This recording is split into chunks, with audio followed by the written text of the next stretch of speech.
MD India health insurance TPA private limited यांनी मुख्य प्रायोजक म्हणून GIAFI पुणे प्रादेशिक कार्यालयाचा पहिला वर्धापन दिन व स्थापना दिन हॉटेल प्रेसिडेंट येथे साजरा केला.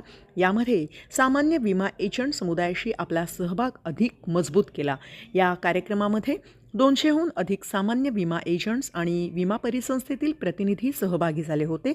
यातून आरोग्य विम्यातील क्लेम्सबाबत स्पष्टता, कार्यपद्धतीतील बदल आणि सेवांवरील विश्वास याचे वाढते महत्त्व अधोरेखित करण्यात आले. कार्यक्रमाचे प्रमुख पाहुणे म्हणून doctor Tapan single, Bajaj general insurance limited MD and CEO, general chairman, GI council chairman, CII national committee on insurance and pensions, संस्थापक संचालक विमा सुगम, बोर्ड सदस्य IGCC आणि श्री प्रशांत बिस्वास, जनरल मॅनेजर NIACL मुख्य कार्यालय आदि उपस्थित होते. यावेळी अधिक माहिती देताना ते म्हणाले, future is very bright for the insurance industry.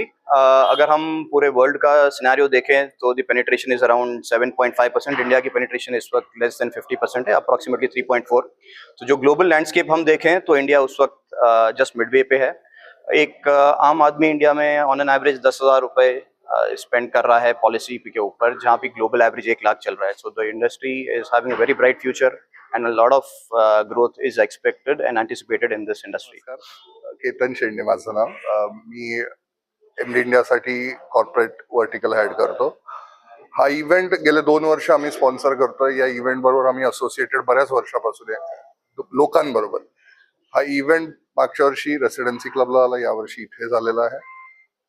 Year on year आम्ही ग्रोथ बघतोय. फुटफॉल मध्ये लोक अजून पार्टिसिपेट करतायत. एजंट्स जे पार्टिसिपेट करतायत, तुम्ही ऐकलं असेल, 3rd generation of agent also ह्याच्यात इन्व्हॉल्व्ह आहेत. आणि थँक्स टू दॅम की एकूण पॉलिसी होल्डर आणि आमच्यामधला जो गॅप आहे तो पूर्ण ते फिल इन करतात. आणि त्याच्यामुळे आम्हाला बरीच मदत होते.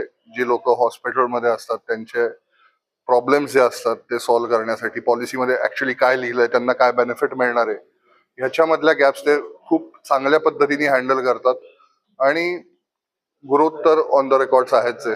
आणि जसं आपण लँडस्केप बघतोय ओव्हरऑल मेडिक्लेम किंवा इन्शुरन्स इंडस्ट्रीचा, दिवसेंदिवस हे सगळं वाढत चाललंय. आणि नेसेसिटी ऑफ मेडिकल हॉस्पिटलायझेशन आणि इन्शुरन्स ही करोनानंतर सगळ्यांना जाणवली आहेच आहे.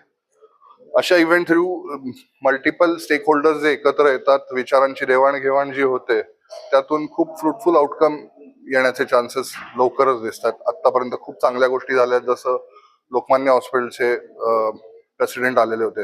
त्यांनी सांगितलं सिंगल लाईन आयटम बिलिंग जे कधीही अस्तित्वात नव्हतं ते इथं अस्तित्वात आलेलं आहे आणि इंडस्ट्री त्याला अडॉप्ट करते.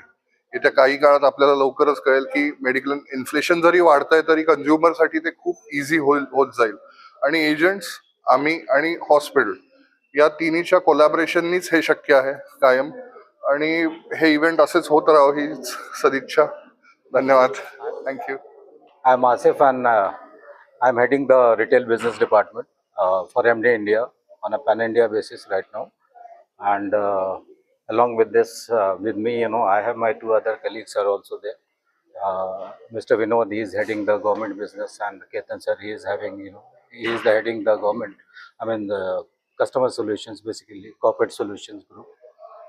So any questions pertaining to this about this event is basically GFI. I think as Lalit has rightly said, we have done it last year also, this year also we have done it. And see, the basic objective of having such things is basically from the perspective of retail business. If we see the dynamics is like we have been getting retail business through agency forces only. They are the agents who have been our mainstay, who have been giving us business. And so they are if you see from the perspective of a value chain, they are the most important pillars.